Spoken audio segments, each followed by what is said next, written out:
الحمد لله المنعم المحسن الديان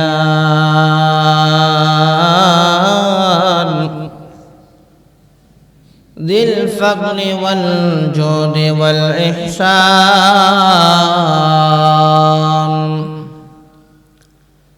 ذي الكرم والمغفرة والامتنان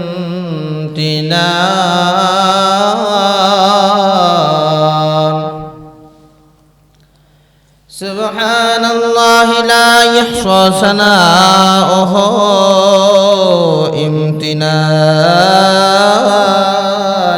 على اللسان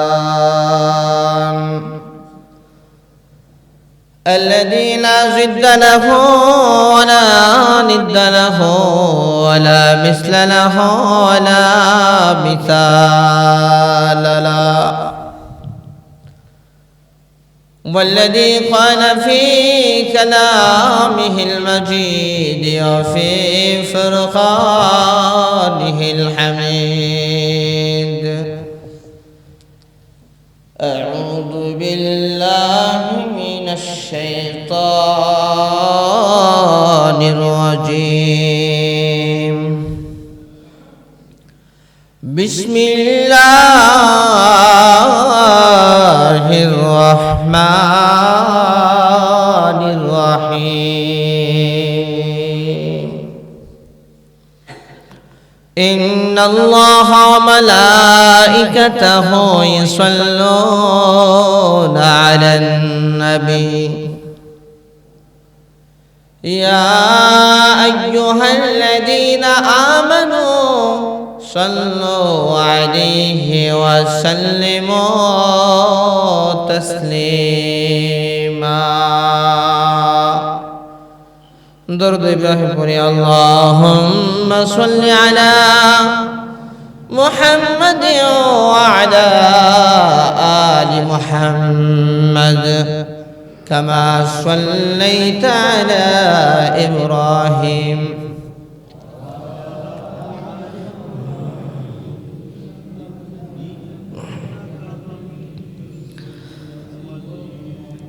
اللهم بارك على محمد وعلى آل محمد كما باركت على إبراهيم وعلى آل إبراهيم إنك حميد مجيد بلغ العلا بكماله كشف الدجى بجماله حسنت جميع خصاله الله بلغ العلا بكماله كشف الدجى بجماله حسنت جميع خصاله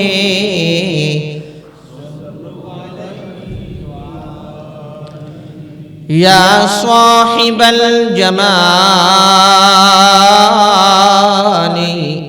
يا سيد البشر من وجهك المنير لقد نور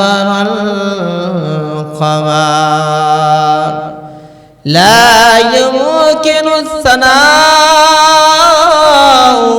كما كان حقه بعد خدا بزرگی توی قصة مختصر بلغ العلا بكماله كشف الدجى بجماله حسنت جميع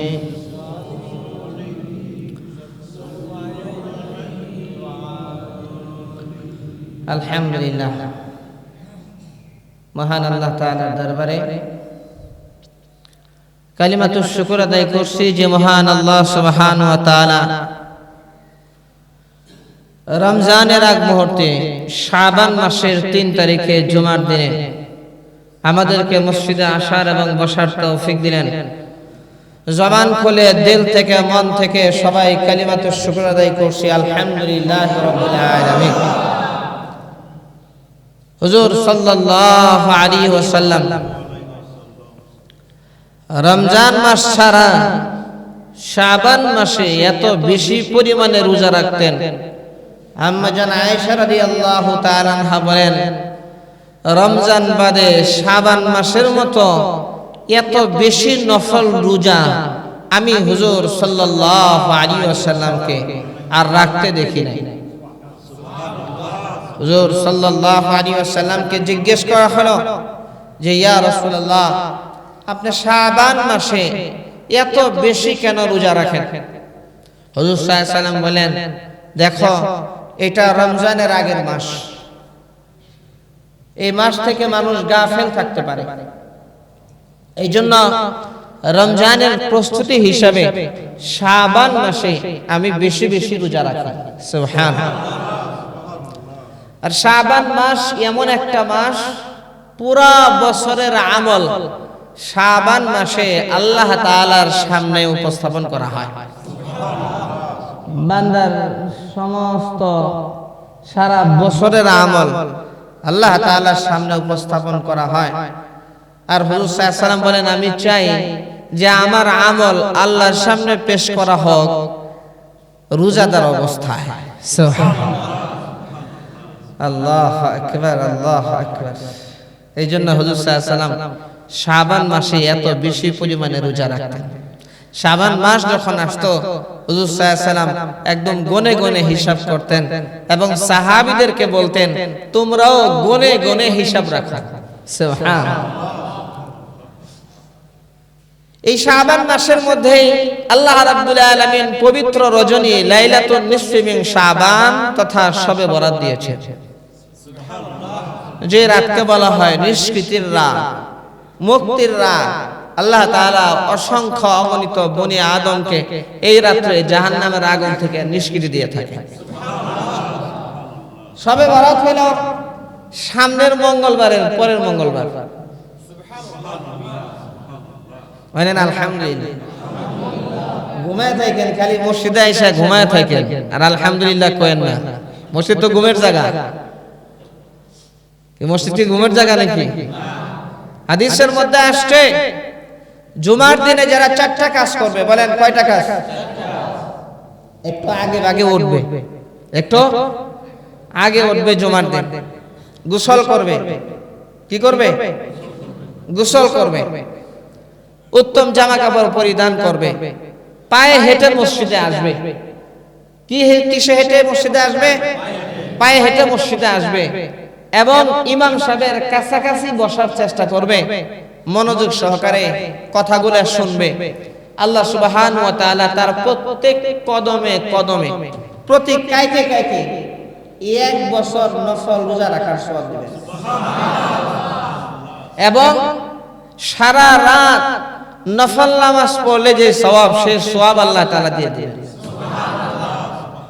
কোরআন হাদিসের সমস্ত আমল অ্যানালাইজ করে দেখা গেছে যে সবচাইতে কম সময়ে আপনার এই জুমার দিনে নেকি আমল, নেকি কামাই করার সবচাইতে বড় মাধ্যম হইল জুমার দিন।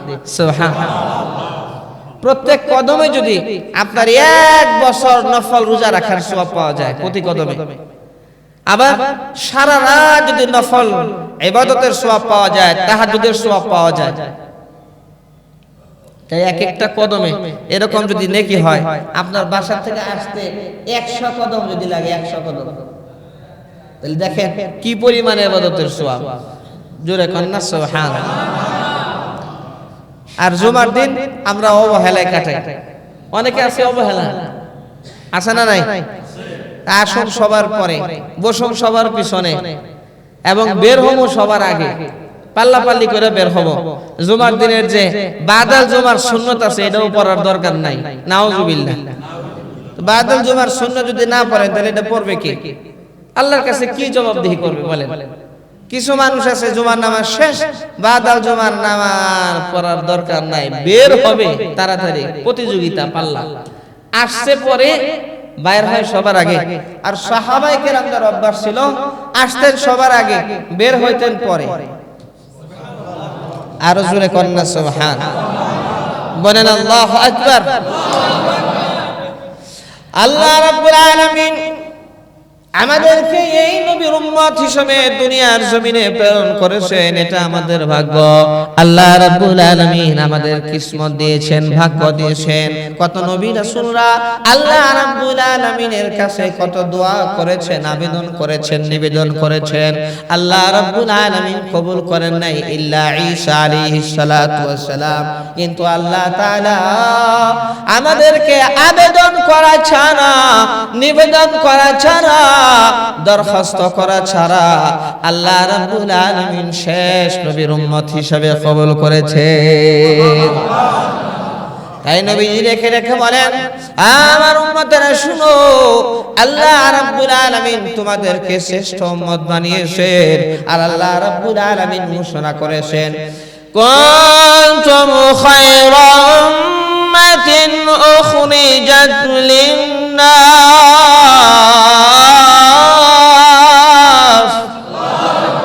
রব্বুল আলামিন দেখে দেখে বলেন, তোমরা হইলে শ্রেষ্ঠ উম্মত, সমস্ত উম্মতের মধ্যে তোমরা হইলে শ্রেষ্ঠ উম্মত। তোমাদের উপরে কোনো উম্মত নাই, তোমাদের চাইতে শ্রেষ্ঠ কোনো উম্মত নাই।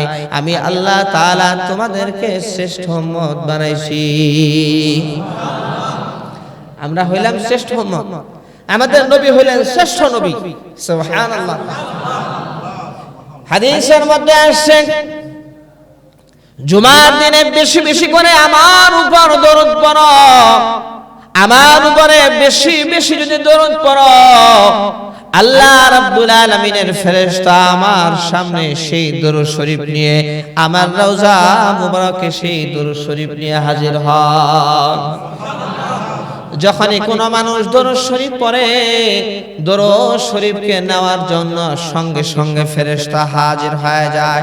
আল্লাহ রাব্বুল আলামিন বলেন, হাবিব আমার, আপনি যেরকম শ্রেষ্ঠ নবী, শ্রেষ্ঠ রাসূল, আপনার উপরে যারা দরুদ শরীফ পড়বে, আমি আল্লাহ আপনার এই দরুদ সালাম পাঠানোর জন্য সঙ্গে সঙ্গে ফেরেশতা নিযুক্ত করে দিব।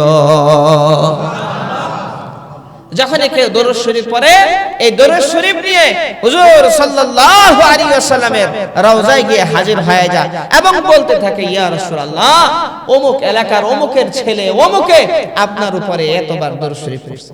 সুবহানাল্লাহ, সুবহানাল্লাহ। আল্লাহ নবী দেখে দেখে বলেন, মান সাল্লা আলাইয়া ওয়াহিদান সাল্লাল্লাহু আলাইহি আশরা।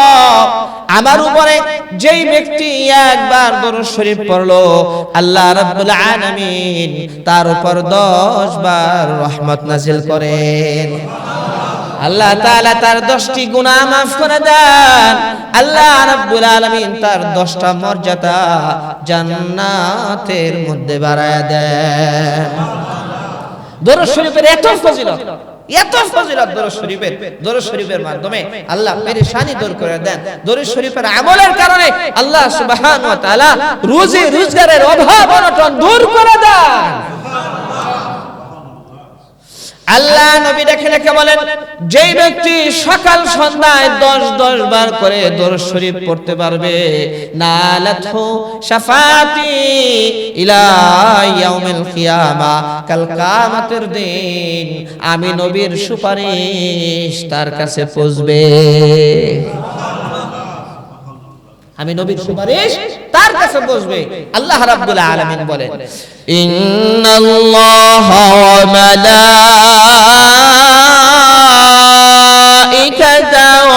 ইউসাল্লুনা আলান নবী। আল্লাহু আকবার। নিশ্চয় আল্লাহ রাব্বুল আলামিন এবং ফেরেশতারা নবীর উপর দরুদ পড়ে। সুবহানাল্লাহ। আল্লাহ তাআলা রহমত বর্ষণ করেন, ফেরেশতারা রহমত বর্ষণের দোয়া করে। হ্যাঁ, তাহলে আল্লাহ যদি এবং হুজুর সাল্লাল্লাহু আলাইহি ওয়াসাল্লাম আল্লাহ রাব্বুল আলামিন এবং ফেরেশতারা যদি হুজুর সাল্লাল্লাহু আলাইহি ওয়াসাল্লামের উপরে এরকম দরুদ পাঠায়, দরুদ সালাম পাঠায়, আল্লাহ রাব্বুল আলামিন বলেন, হে ঈমানদারেরা, তোমরাও আমার নবীর উপরে দরুদ পড়ো।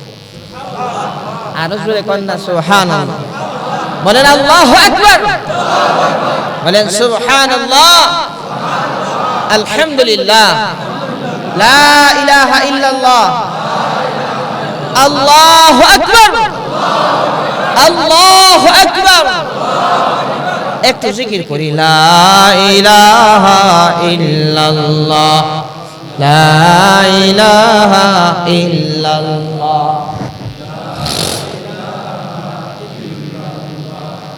লা ইলাহা ইল্লাল্লাহ, লা ইলাহা ইল্লাল্লাহ, লা ইলাহা ইল্লাল্লাহ,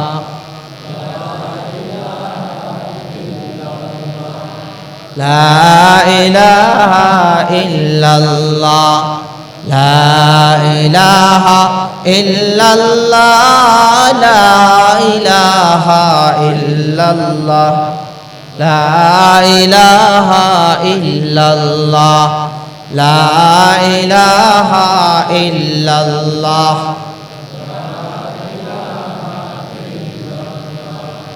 লা ইলাহা ইল্লাল্লাহ, লা ইলাহা ইল্লাল্লাহ, লা ইলাহা ইল্লাল্লাহ, লা ইলাহা ইল্লাল্লাহ, মুহাম্মাদুর রাসূলুল্লাহ সাল্লাল্লাহু আলাইহি ওয়াসাল্লাম। শাইখুল হাদিস মাওলানা জাকারিয়া রাহমাতুল্লাহি আলাইহি উনি উল্লেখ করেছেন, আল্লামা সুয়ুতী রাহমাতুল্লাহি আলাইহি বর্ণনা করেছেন, আল্লাহর নবীর এক আশিক ছিলেন, তার নাম ছিল শেখ আহমদ রিফাই রাহমাতুল্লাহি আলাইহি। অনেক বড় একজন বুজুর্গ ছিলেন, আল্লাহওয়ালা ছিলেন। বলে যে আল্লাহর নবীর জন্য, আল্লাহর নবীর ভালোবাসায় এত পাগল ছিলেন, এত পাগল ছিলেন, বেশি বেশি দরুদ শরীফ পড়তেন। আল্লাহর নবীর জন্য বেশি বেশি দরুদ শরীফ পড়তেন, প্রত্যেক দিন দরুদ শরীফ পড়তেন শেখ আহমদ রিফাই রাহমাতুল্লাহি আলাইহি। শেখ আহমদ রিফাই রাহমাতুল্লাহি আলাইহি হজ্জের সফরে গেলেন। হজ শেষ করার পরে এরপরে নবীজির রওজার সামনে গিয়ে হাজির হলেন। আল্লাহর নবীর আশিক যখন রাসূলের রওজার কাছে গিয়ে হাজির হয়ে গেলেন, দরুদ সালাম প্রেরণ করলেন। শেখ আহমদ রিফাই রাহমাতুল্লাহি আলাইহি তখন একটি কবিতা পাঠ করলেন। একটা কি পাঠ করলেন? একটা কবিতা পাঠ করলেন শেখ আহমদ রিফাই রাহমাতুল্লাহি আলাইহি। একটি কবিতা পাঠ করলেন। কবিতার সারমর্ম হলো, সার সংক্ষেপ হলো যে দূরে থেকে আপনার রওজায় মনটা পড়ে থাকে, আর আমার মনটা আপনার রওজার স্থানে পড়ে থাকে। তুকাব্বিলুল আরদু আন্নি ওয়া হিয়া নাইবাতি, তুকাব্বিলুল আরদু আন্নি ওয়া হিয়া নাইবাতি। আল্লাহু আকবার। শেখ আহমদ রিফাই রাহমাতুল্লাহি আলাইহি এরপরে যে লাইন পাঠ করলেন, ওয়াহাদিহিল আসবাহ ওয়াহাদিহি দাওলাতুল আসবাহি কদ হাদরাত ফামদুদ ইয়ামিনাকা কাই তাহযা বিহা শাফাতি, ফামদুদ ইয়ামিনাকা কাই তাহযা বিহা শাফাতি। জোরে বলেন আল্লাহু আকবার। শেখ আহমদ রিফাই রাহমাতুল্লাহি আলাইহি বলেন, ওগো নবীজি, আপনাকে এত ভালোবাসি, আপনাকে এত মহব্বত করি, নিজের জীবনের চাইতে ভালোবাসে। বলে যে দূরে থাকলেও আমার মনটা আপনার কাছে পড়ে থাকে, আমার দিলটা আপনার কাছে পড়ে থাকে। মন চায় আপনাকে যেই জমিনের মধ্যে দাফন করা হয়েছে সেই জমিনের মধ্যে বারবার চুম্বন করে। ওখানে আপনার আশিক আহমদ রিফাই আপনার রওজার কাছে এসে হাজির হয়ে গেছে। ফামদুদ ইয়ামিনাকা কাই তাহযা বিহা শাফাতি, আপনার হাতটা একটু বাড়াইয়া দেন, আপনার হাত বাড়াইয়া দেন, আপনার হাতের মধ্যে আমি একটা চুম্বন করি। জোরে কন্যা সুবহান, আরো জোরে কন্যা আল্লাহু আকবার, সুবহানাল্লাহ। শায়েখ আহমদ রিফাই রাহমাতুল্লাহি আলাইহি প্রেমের এই কবিতা, মহব্বতের ভালোবাসার কবিতা যখন রাসূলের রওজার সামনে পড়তেছিলেন, বলে যে ঘটনাটা ছিল 555 হিজরি সনের, আজ থেকে প্রায় 1000 বছর আগেকার ঘটনা। নবীজির রওজার সামনে গিয়ে যখন আল্লাহ নবীর আশিক এই কবিতা পড়তেছিলেন, হঠাৎ করে রাসূলের রওজা মোবারক ঝাঁকুনি মেরে উঠল। জোরে কন্না আল্লাহু আকবার। হঠাৎ করে নবীজির রওজা মোবারক ঝাঁকুনি মেরে উঠেছে। মসজিদে নববীর মধ্যে 90,000-এর মতো মানুষ ছিল। আহমদ রিফাই রাহমাতুল্লাহি আলাইহি যখন কবিতা বললেন, রাসূলের রওজা ঝাঁকুনি মেরে উঠল। হঠাৎ করে দেখা গেল রাসূলের রওজা থেকে নবীজির হাত মোবারক, আল্লাহর নবী হাত মোবারক বাড়ায় দিয়েছেন। সঙ্গে সঙ্গে পুরা মদিনাতুল মুনাওয়ারা এলাকা বিজলির আলোর মতো আলোকিত হয়ে গেল। আর জোরে কন্যা সুবহানাল্লাহ, আল্লাহু আকবার। আল্লাহ নবীর হাত যখন বের শায়েখ আহমদ রিফাই রাহমাতুল্লাহি আলাইহি নবীজির হাত মোবারকে চুম্বন করলেন। বলে যে নবীজির আশিক যারা, নবীর আশিক যারা, তারা দুনিয়াতেও কামিয়াব আখিরাতেও কামিয়াব। নবীর উপর দরুদ শরীফ যারা পড়ে, আল্লাহ নবীর সাথে দরুদ শরীফের সাথে কানেকশন যেই ব্যক্তি প্রত্যেকদিন দরুদ শরীফ পড়ে, বুজুর্গানে দিন উল্লেখ করেছেন প্রত্যেকদিন যদি 1000 বার করে কেউ দরুদ শরীফ পড়তে পারে, কোন এক রাত্রিতে নবীজির সাথে স্বপ্নে তার মোলাকাত হয়ে যাবে। আরো জোরে কন্যা সুবহানাল্লাহ। এই জন্য দরুদ শরীফ যে পড়ে আল্লাহ রাব্বুল আলামিন জাহান্নামের আগুন তার উপর হারাম করে দেন। দরুদ শরীফ এমন দামি জিনিস, আল্লাহ রাব্বুল আলামিন বলেন নিশ্চয় আমি আল্লাহ এবং আমার যে ফেরেশতারা নবীর উপরে দরুদ শরীফ পড়ে, তোমরাও আমার নবীর উপর দরুদ শরীফ পড়ো। আর জোরে কন্যা সুবহানাল্লাহ বলেন না আল্লাহু আকবার। এক যুবক ছিল, ওই যুবকের বাবা প্রত্যেকদিন দরুদ শরীফ 300 বার পড়তো। কতবার? 300 বার করে দরুদ শরীফ পড়তো। এই যুবকের বাবা যখন দুনিয়ার জমিন থেকে বিদায় হয়ে গেল, তার বিভিন্ন গুনাহের কারণে তার চেহারা পরিবর্তন হয়ে গেল। যুবক কান্না করতে করতে অস্থির হয়ে গেল। বলে যে এরকম হঠাৎ করে তার যখন চোখ লেগে গেল, ঘুম পেয়ে গেল, স্বপ্নে হুজুর সাল্লাল্লাহু আলাইহি ওয়াসাল্লামকে সেই যুবক দেখলো। আর ওই যুবকের বাবা দুনিয়ার জমিন থেকে বিদায় হয়েছে, তার চেহারার মধ্যে হাত বুলায় দিলে আর সাথে সাথে চেহারা ঠিক হয়ে গেল, চেহারা নূরানি হয়ে গেল। আরো জোরে কন্যা সুবহানাল্লাহ। হযরত আলী রাদিয়াল্লাহু তাআলা আনহু বলেন, আমার অবস্থা খুব খারাপ ছিল, কাফের বেঈমানরা আমার সাথে খুব হাসি মজাক করত। একবার এক ভিক্ষুক আসলো, আর আবু জেহেল, উতবা, শাইবা, ওলীদ ইবনে মুগীরা তারা এরকম আমার দিকে দেখায় দিল যে এটা হলো মুহাম্মাদের মেয়ের জামাই, সে তোমাকে অনেক কিছু দিবে, যাও তার কাছে দাও। হযরত আলী বলেন, আমার পকেটে 1টি টাকাও ছিল না। যখন ভিক্ষুক আমার সামনে আসলো, আমি রাসূলের উপরে একবার দরুদ শরীফ পড়ে ভিক্ষুকের মুষ্টির মধ্যে ফু দিলাম। ফু দেওয়ার পরে বললাম যে যাও ওই কাফের বেঈমানদেরকে দেখাও, তাদের সামনে মুষ্টিটা খোলো। যখন মুষ্টিটা খোলা হলো, তখন দেখে দামি একটা মুক্তা হয়ে গেছে। আরো জোরে কন্যা সুবহানাল্লাহ। বলেন আল্লাহু আকবার। আবু জেহেলরা জিজ্ঞেস করে যে কিভাবে এরকম একটা দামি মুক্তা হয়ে গেল, তখন বলে আমি তো হুজুর সাল্লাল্লাহু আলাইহি ওয়াসাল্লামের উপরে দরুদ শরীফ পড়েছি। এই জন্য ভাই দরুদ শরীফ বেশি বেশি পড়ব তো ইনশাআল্লাহ। আজকে জুমার দিন বেশি বেশি দরুদ শরীফের আমল করব ইনশাআল্লাহ। বেশি বেশি দরুদ পারা যাবে ইনশাআল্লাহ, সবাই পারবো ইনশাআল্লাহ। কারেন্টে তো বেকায়দা করতেছে, দেখা ডিস্টার্ব।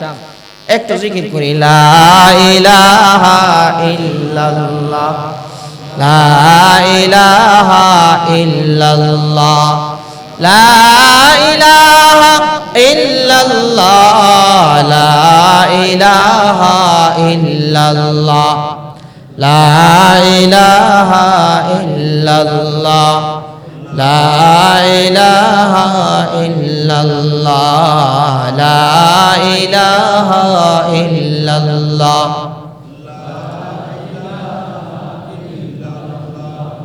লা ইলাহা ইল্লাল্লাহ। এই বিশ্ব জগতে যাহা কিছু আছে সবই যদি রাখা হয় এক পাশে, তবুও মানুষ শুনে রাখো কালিমার ওজন হবে সবার উপরে। লা ইলাহা ইল্লাল্লাহ,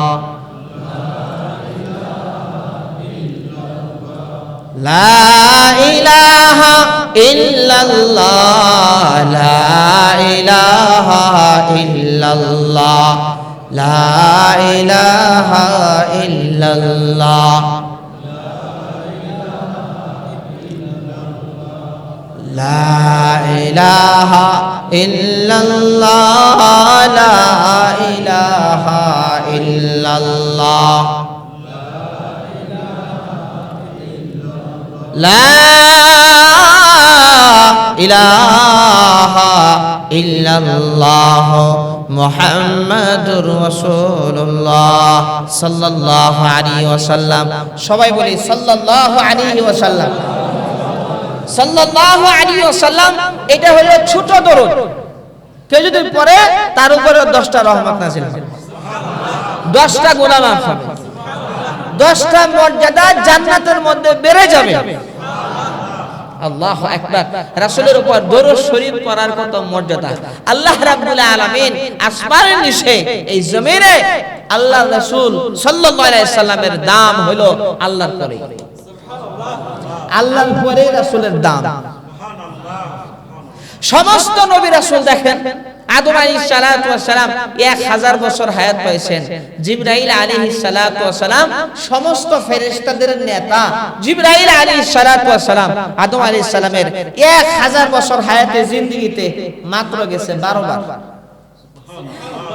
নূহ আলাইহিস সালাতু ওয়াস সালাম 950 বছর হায়াত পাইছেন। নূহ আলাইহিস সালামের 950 বছর হায়াতে জিন্দেগিতে জিবরাইল আলাইহিস সালাতু ওয়াস সালাম মাত্র গেছেন 50 বার। ইব্রাহিম আলাইহিস সালাতু ওয়াস সালাম 195 বছর হায়াত পাইছেন। জিবরাইল আলাইহিস সালাতু ওয়াস সালাম মাত্র গেছেন 42 বার। ইয়াকুব আলাইহিস সালাতু ওয়াস সালামের কাছে গেছেন 30 বার। ঈসা আলাইহিস সালাতু ওয়াস সালাম কাছে গেছেন 12 বার। হযরত মূসা আলাইহিস সালাতু ওয়াস সালামের কাছে জিবরাইল আলাইহিস সালাতু ওয়াস সালাম 400 বার গেছেন, 400 বার। আল ইতকান ফি উলুমুল কুরআন এই কিতাবের মধ্যে আছে যে হুজুর সাল্লাল্লাহু আলাইহি সাল্লামের কাছে জিবরাইল আলাইহিস সালাতু ওয়াস সালাম 1-2 বার না, 1000-2000 বার না, 24000 বার গেছে। আর জোরে কোন না সুবহানাল্লাহ, বলেন আল্লাহু আকবার। 24000 বার। নবীর দাম কত, কি পরিমাণ দাম! বলে যে ঈসা আলাইহিস সালাতু ওয়াস সালাম মুর্দা মানুষকে জিন্দা করতে পারতেন, আল্লাহ তাআলা ক্ষমতা দিয়েছেন, বিদায়িত হইছে। হুজুর সাল্লাল্লাহু আলাইহি সাল্লামের কাছে গিয়ে এরকম মুজিজা ছিল। আর ঈসা আলাইহিস সালাতু ওয়াস সালামের চাইতে আরো বড় মুজিজা ছিল হুজুর সাল্লাল্লাহু আলাইহি সাল্লামের কাছে। আর জোরে কোন না সুবহানাল্লাহ। ঈসা আলাইহিস সালাতু ওয়াস সালাম তো মুর্দা মানুষ জিন্দা করতেন, মুর্দা প্রাণী যেটার আগে প্রাণ ছিল এটা জিন্দা করতে পারতেন। হুজুর সাল্লাল্লাহু আলাইহি ওয়াসাল্লাম যার প্রাণই নাই, যেমন কাঠ, কাঠ এটা কি প্রাণী? এটা কি আগে কথাবার্তা বলছে? তারপরে আমরা জানাজা পড়ছি, তারপরে কি দাফন কাফন হয়? হুজুর সাল্লাল্লাহু আলাইহি সাল্লাম এক কাঠের সাথে হেলান দিয়ে খুতবা পড়তেন। সেই মরা কাঠ হুজুর সাল্লাল্লাহু আলাইহি সাল্লামের জন্য যখন আপনার মেম্বার তৈরি করা হলো, মরা কাঠ এরকম মানুষের মতো কান্না আরম্ভ করে দিলেন। মানুষের মতো কান্না করতেছে। হুজুর সাল্লাল্লাহু আলাইহি সাল্লাম জিজ্ঞেস করলেন, কাঁদো কেন? সে মরা কাঠ বলতেছে, ইয়া রাসূলুল্লাহ, ইয়া হাবিবাল্লাহ, এতদিন পর্যন্ত আপনার পবিত্র পিঠ আমার গায়ে লাগতো, আর আমার মনে হতো পৃথিবীর সব জিনিসের চাইতে ধন্য আমি। নবীজি, এখন তো মেম্বার তৈরি করা হয়েছে, এখন আর আমার সাথে তো আপনি হেলান দিবেন না। এই জন্য এই ব্যথা, বিরহ, বিচ্ছেদ, এই জন্য আমি কান্না করি গো ইয়া রাসূলুল্লাহ। আমার সাথে যদি হেলান না দেন, আপনার ওই পবিত্র পিঠ তো আমার সাথে আর লাগবে না। আল্লাহ নবী রেখে রেখে বলেন, ও আমার সাহাবীরা, এই কাজ যা বলতেছে তোমরা শুনেছো? বলে যে হ্যাঁ ইয়া রাসূলুল্লাহ শুনেছি। আল্লাহ নবী বলেন, কাজ তুমি দুঃখ করো না, কাল কিয়ামতের ময়দানে আল্লাহ রাব্বুল আলামিন মানুষের রূপ দিয়া এরপরে তোমাকে আমার সাথে জান্নাতে যাওয়ার ব্যবস্থা করে দিবে। একটা মরা কাঠ, মরা কাঠ কথা বলছে, সুবহানাল্লাহ। পরে সমস্ত নবী রাসূলদেরকে আল্লাহ রাব্বুল আলামিন যত মুজিজা দিয়েছিলেন, আমাদের নবী বিশ্ব নবী রাহমাতুল লিল আলামিনকে একাই তার চাইতে বেশি দিয়েছিলেন, সুবহানাল্লাহ। ঈসা আলাইহিস সালাতু ওয়াস সালামকে আল্লাহ রাব্বুল আলামিন এই পুরা দুনিয়ার সৌন্দর্য ভাগ করে অর্ধেক সৌন্দর্য একাই ঈসা আলাইহিস সালাতু ওয়াস সালামকে আল্লাহ তাআলা দিয়েছিলেন, বাকি অর্ধেক সৌন্দর্য আল্লাহ তাআলা পুরা দুনিয়ার সমস্ত মানুষের মধ্যে দিয়েছেন। বলে যে ঈসা আলাইহিস সালাতু ওয়াস সালামের সৌন্দর্য আর আমাদের নবীর সৌন্দর্যের মধ্যে কতটুকু পার্থক্য? বলে আসমান আর জমিনের পার্থক্য।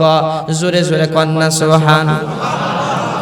আম্মা জান আয়েশা রাদিয়াল্লাহু তাআলা বলেন, ও দুনিয়ার মানুষ শুনো, ঈসা আলাইহিস সালাতু ওয়াস সালামের সৌন্দর্যটা দেখে জুলাইখা আর তার বান্ধবীরা, জুলাইখার বান্ধবীরা হাত কেটে ফেলেছিল। আর বিশ্ব নবী রাহমাতুল লিল আলামিনকে যে আল্লাহ তাআলা সৌন্দর্যতা দিয়েছেন, বলে যে মানুষ যদি আল্লাহ নবীর চেহারার দিকে তাকাইয়া নিজের কলিজাও কেটে ফেলে, এরপরও মানুষ টের পাবে না। এই জন্য আম্মা জান আয়েশা রাদিয়াল্লাহু তাআলা বলছেন, লানা শামসুন ওয়ালিল আফাকি শামসুন, লানা শামসুন ওয়ালিল আফাকি শামসুন, ওয়া শামসি আফদালু মিন শামসিস সামাই, ফাইন্নাশ শামসা তাতলুউ বা'দাল ফাজরি, ওয়া শামসি তাতলুউ বা'দাল ইশাই। আল্লাহু আকবার। আমাদেরও একটা সূর্য আছে আর তোমাদেরও একটা সূর্য আছে। তোমাদের সূর্য উদয় হয় পৃথিবীর পূর্ব দিগন্ত হতে, বলে যে সকাল বেলা ফজরের পরে, আর আমাদের সূর্য উদয় হয় আমাদের ঘরের ভিতরে ঈশান নামাজের পরে। আমাদের ঘরের ভিতরে ঈশান নামাজের পরে আমাদের সূর্য উদয় হয়। বলে শোনো শোনো দুনিয়ার মানুষ, তোমাদের আকাশের সূর্যের চাইতে আমাদের সূর্য হাজার হাজার লক্ষ লক্ষ কোটি কোটি গুণে বেশি উত্তম। সুবহানাল্লাহ। এই জন্য হুজুর সাল্লাল্লাহু আলাইহি ওয়াসাল্লামের সৌন্দর্যতা, রাসূলের আখলাক, রাসূলের আখলাক কেমন ছিল, হুজুর সাল্লাল্লাহু আলাইহি ওয়াসাল্লামের আখলাক দেখে শত শত হাজার হাজার মানুষ কালেমা পড়ে মুসলমান হয়।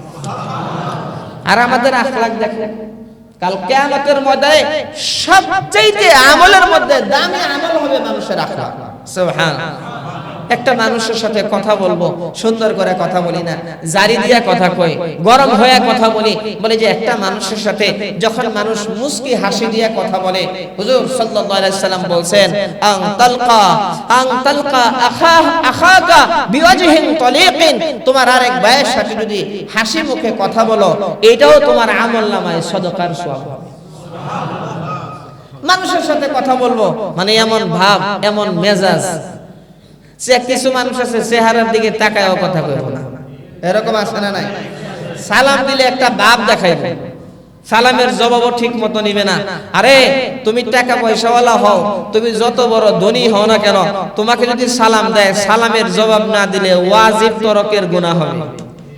কবরে গেলে ফেরেশতারা খালি পিটাইবে, সাইজ করব তুই ওয়াজিব তরক করছস। কিছু মানুষ আছে যে ইশারার নামাজ পড়লো, সুন্নত পড়লো, বেতের পড়ে না।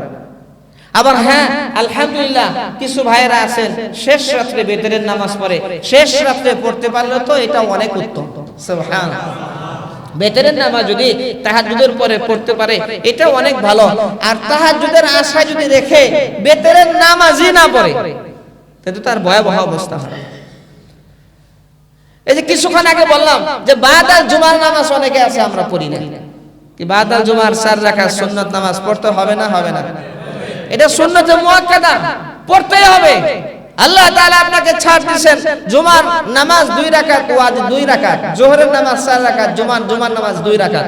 তো সুন্নতটা আল্লাহ তাআলা বাড়ায় দিবেন 4 রাকাত। তাহলে একটু এই 4 রাকাত নামাজ পড়তে কতক্ষণ সময় লাগে? বাস সালাম ফেরানো হয়েছে, বাস বের হওয়ার জন্য পাগল হয়ে গেছে। আছে না নাই? আবার কিছু মানুষ আছে মনে করেন দাওয়াত থাকলে ওই দিন আর সুন্নত পড়ব না। ওই দিন আমরা সুন্নত পড়ে দেখি টেবিল ভরপুর, আগে সব ফিলাম হয়ে গেছে। আরে ভাই তুই একটু পরে খা, তুই 4 রাকাত সুন্নত পড়ে যা, আল্লাহ তাআলা তোরে জান্নাতে নিয়ে উত্তম খানা খাওয়াইবে। কথা ঠিক না ঠিক? খারাপ লাগলে কিছু করার নাই, বলতে হবে। কারণ এই জুমার পরে 4 রাকাত সুন্নাত এটা পড়তেই হবে, না পড়ে উপায় নাই। না পড়ে উপায় থাকতো তাহলে আমরা পড়তাম না, আমরাও গেতাম আপনার লগে যে যা দাওয়াত খেয়ে আসে।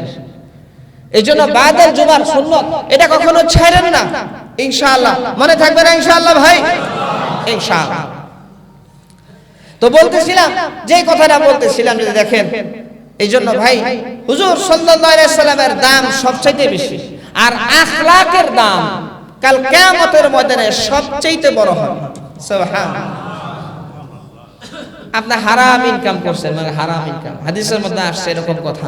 আপনার কামাই হারাম, লম্বা চূড়া সফর করছেন, অনেক লম্বা সফর, ইউটিলু সাফারা, অনেক লম্বা সফর করছেন, মাথা ধুলাবালি দিয়ে ভরপুর হয়ে গেছে, একদম চেহারাও মাশাআল্লাহ।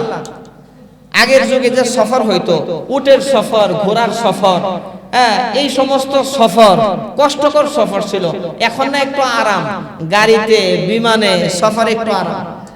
আগের সফরগুলো তো অনেক কষ্টকর ছিল। হুজুর সাল্লাল্লাহু আলাইহি ওয়াসাল্লাম বলেন মুসাফিরের দোয়া আল্লাহ তাআলার কাছে ডাইরেক্ট কবুল হয়। আপনি অনেক লম্বা সফর করছেন, তার তো দোয়া তো কবুল হবে। এখন আপনি দোয়া করতেছেন, ইয়া রাব্বি ইয়া রাব্বি, আয় আমার পালনকর্তা আল্লাহ কবুল করেন। মাতআমুহু হারাম, মাশরাবুহু হারাম, মালবাসুহু হারাম। আপনার খাবার হারাম পয়সায় কিনা, আপনার পানি হারাম পয়সায় কিনা, জামা গায়ে দিয়েছেন সুদের টাকা। হুজুর সাল্লাল্লাহু আলাইহি ওয়াসাল্লাম বলেন, ওই মুসাফির সাহেব, লম্বা সূরা মুসাফির, বড় মুসাফির, তোর দোয়া কেমনে কবুল হবে? তোর সবই তো হারাম। কথা ঠিক না ঠিক? দোয়া কেমনে কবুল হবে? হারাম পয়সা দিয়া হজ করব, হজ কবুল হবে? হারাম পয়সা দিয়া মনে করেন দান করলো, খুব বড় দান, দান কবুল হবে? 10 লাখ টাকা হলো হারাম পয়সা, 1 লাখ টাকা আল্লাহর রাস্তায় দেই, 9 লাখ টাকা হালাল বানাই। আল্লাহ কি বুঝে না এই বাটপারি? কি বলেন? এই জন্য ভাই আল্লাহ রাব্বুল আলামিন নবী রাসূলদেরকে যে আদেশ করেছেন, মুমিনদেরকে একই আদেশ করেছেন, হে নবী রাসূলরা, হালাল খাও, হারাম খাও না। হালাল খাও, কি খাও না? আল্লাহ রাব্বুল আলামিন ঈমানদারদেরকেও বলছেন তোমরা হালাল খাও, হারাম খাও না। এইজন্য হালাল 1 পয়সা ইনকাম করলেও নেকি। সুবহানাল্লাহ। হালাল 1 পয়সা, হালাল 1 টাকা যদি কেউ নিজে ইনকাম করে নিজে খায়, ওইটা সদকা করলে যে সওয়াব হইতো সেই সওয়াব আল্লাহ তাআলা দেন। হালাল ভাবে ব্যবসা বাণিজ্য করে, আর ব্যবসা বাণিজ্য করাও ইবাদত। সুবহানাল্লাহ। হালাল ভাবে কেউ চাকরি বাকরি করলো, ধোঁকাবাজি করলো না, বলে যে সুন্নত তরিকায় চাকরি বাকরি করলো, সুন্নত তরিকায় ব্যবসা বাণিজ্য করলো, হুজুর সাল্লাল্লাহু আলাইহি ওয়াসাল্লামের তরিকায় আয় রোজগার করলো, বলে যে ওই আয় রোজগারের মধ্যেও সওয়াব হবে। এই জন্য ভাই এটা বলতেছিলাম, আল্লাহ রাসূলের দাম সবচাইতে বেশি, সবচাইতে বেশি সেই হুজুর সাল্লাল্লাহু আলাইহি ওয়াসাল্লামকে আল্লাহ রাব্বুল আলামিন যেই পরিমাণ মুজিজা দিয়েছেন অন্য কোন নবী রাসূলদেরকে দেন না। হুজুর সাল্লাল্লাহু আলাইহি ওয়াসাল্লামের থুতু মুবারক এটা পৃথিবীর সবচাইতে হাই অ্যান্টিবায়োটিক ওষুধ। হযরত আবু বকর রাদিয়াল্লাহু তাআলা কে সাপে কামড় দিয়েছে, পুরান সাপ। হুজুর সাল্লাল্লাহু আলাইহি ওয়াসাল্লাম নিজের থুতু মুবারক একটু দংশিত স্থানে লাগাই দিয়েছেন, সাথে সাথে হযরত আবু বকর ভালো হয়ে গেছে। হুজুর সাল্লাল্লাহু আলাইহি ওয়াসাল্লামের গায়ের ঘাম, হাদিসের মধ্যে আসছে রাসূলের গায়ের ঘাম জমা করার জন্য কিছু সাহাবায়ে কেরাম, যে রাসূল কখন ঘামেন ওই ঘাম আতরের সাথে মিলাইলে আতরের ঘ্রাণ আগের চাইতে হাজার হাজার গুণ বেশি বাইরে যেত। হুজুর সাল্লাল্লাহু আলাইহি ওয়াসাল্লামের গায়ের ঘ্রাণ, আল্লাহু আকবার। এইজন্য এই দামি নবীর উম্মত আমরা আসেন না ভাই, হারাম ইনকাম বাদ দেই, বর্জন করি, নামাজ আর কামাই না দেই, 5 ওয়াক্ত নামাজ পড়ি, হালাল কামাই, সত্য কথা বলি। কি কথা বলি? হাদিসের মধ্যে আসছে মানুষ তো জান্নাত চায়, কিন্তু জান্নাত নিজে 5 শ্রেণীর মানুষকে চায়। আরো জোরে কন্যা সুবহানাল্লাহ। ইন্নাল জান্নাতা তাশতাকু ইলা 5 নাফারিন, মানুষ জান্নাত চায় কিন্তু জান্নাত নিজে 5 শ্রেণীর মানুষকে চায়। তালিল কুরআন, প্রথম শ্রেণীর মানুষ হলো যারা কুরআনুল কারীমের তেলাওয়াত বেশি বেশি করে, আল্লাহর কালাম যারা তেলাওয়াত করে।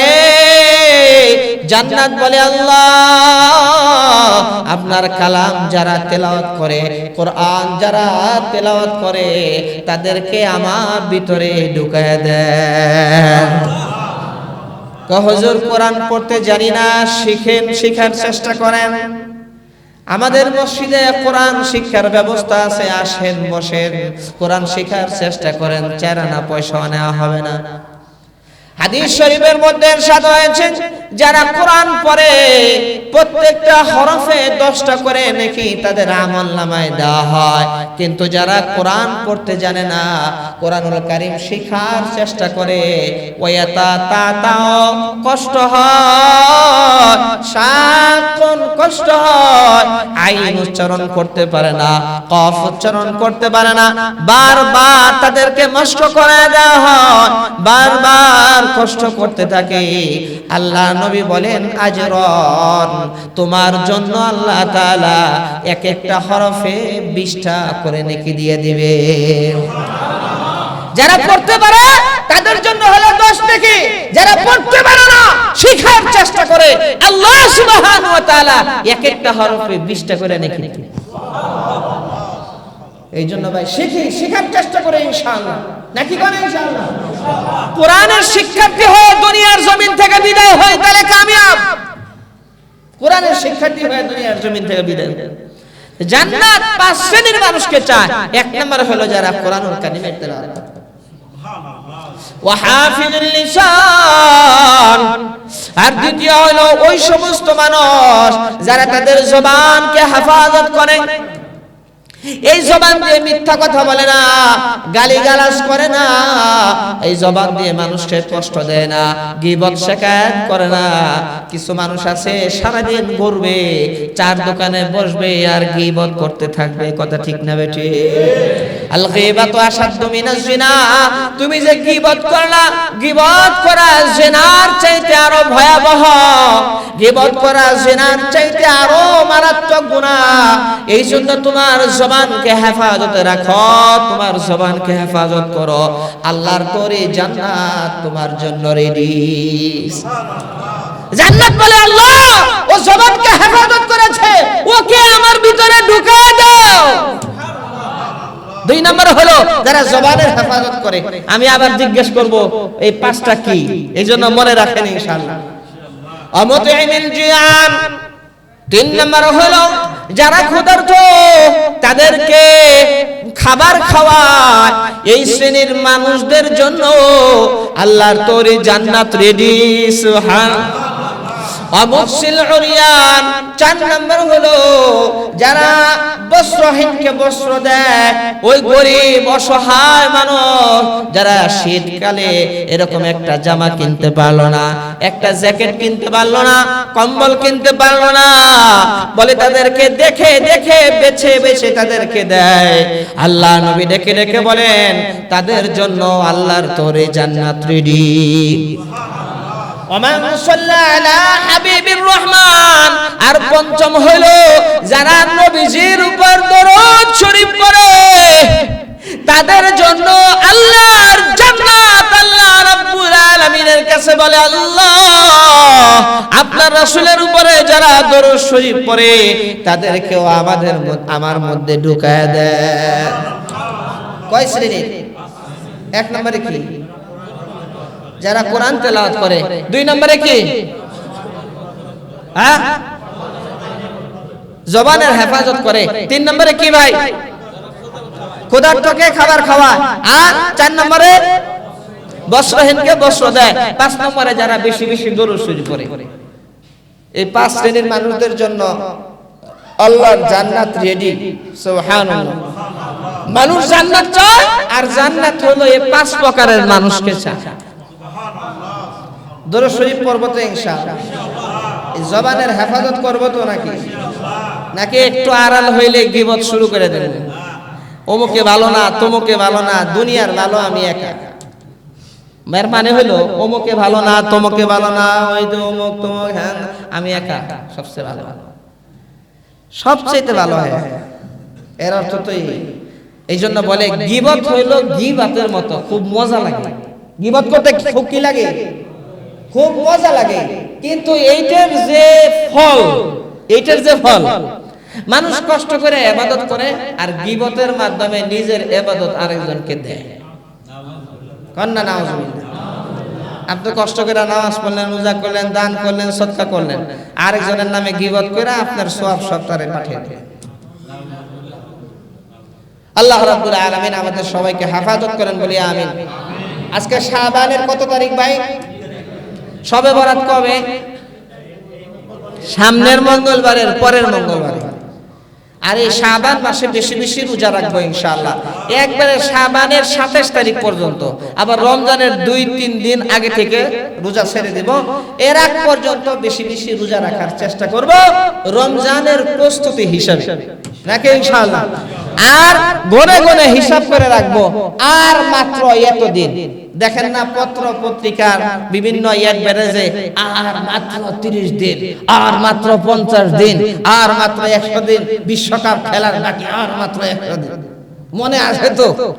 নানান ধরনের শতকদার অ্যাডভার্টাইজ আছে। এরকম বলেন যে দুনিয়াবি লোকেরা দুনিয়াবি কাজের জন্য খুব ভালো মতো হিসাব করে রাখে, আর যেটা সবচেয়ে গুরুত্ব দেয় বেশি মানুষ, ওইটার হিসাব করে রাখে। আল্লাহর নবী রমজানের হিসাব করে রাখতেন শাবান মাস আসলে গনে গনে। সুবহানাল্লাহ। এই জন্য ভাই প্রত্যেক মুসলমানের জিম্মাদারি হলো এই রমজান মাস কবে কখন শুরু হবে এটার হিসাব করে রাখা, এটা সবার জিম্মাদারি। রাখবো তো ইনশাআল্লাহ। শাবানের কয় তারিখ আছে? শবে বরাত কবে? হ্যাঁ ইনশাআল্লাহ। আল্লাহ সুবহানাহু ওয়া তাআলা আমাদের সবাইকে রমজান মাস পাওয়ার তৌফিক দেন। আমিন। আর জোরে কোন আমিন। হুজুর সাল্লাল্লাহু আলাইহি ওয়াসাল্লাম বলেন যে শাবান মাসে সারা বছরের বান্দার আমল আল্লাহর সামনে পেশ করা হয়।